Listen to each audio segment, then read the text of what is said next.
nos logra passa door die CFT, het plan que llama MOP, meerjaren onderhoudsprogramma,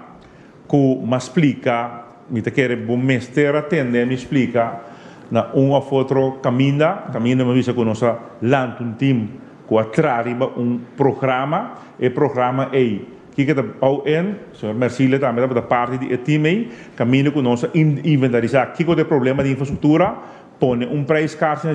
então agora é nossa agora quanto está para nós resgatar nossa infraestrutura, nós vamos de entre 300 para 500 milhões florim que vamos ter de próximos 5 para 6 para 7 anos. Então, aqui com a capacidade de trabalho de tour contratista na Corsol, se nós logramos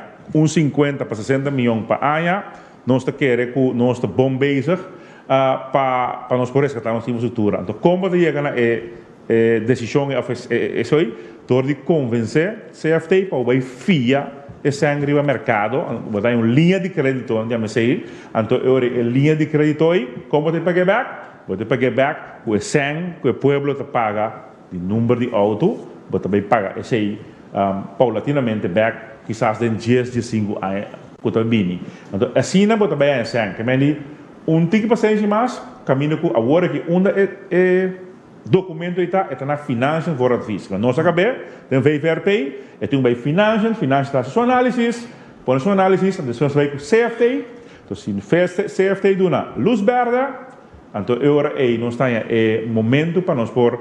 via SEN. Então como de pagar back, mas explicava como se pagar back. Assim nós também SEN, imita roupa seguro que nós lo vai ganhar SEN, para nós pôr portar 50 milhões para ano, portar na misa de 50 para 40, pero te sei que assim pero se nós saia arriba 40, me te querer nós está bom bezig para em 5 anos resgatar nossa infraestrutura. Na projeto me hora também bisa que se nós saia agora aqui 500 milhões, com agora aqui 500 milhões, não poderia cair toch com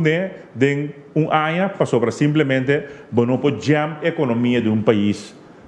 completamente, que tur 80% de caia quebrar, que me significa que bom mês se ele paulatinamente. Consequências está que mientras que nossa direita, mas nossa direita agora está Turnerstraat,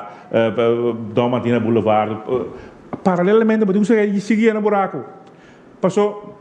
se você tem para caminhar de hobby buraco aí, vai direita também, mita jam economia de país completamente. Então aí não tem intenção.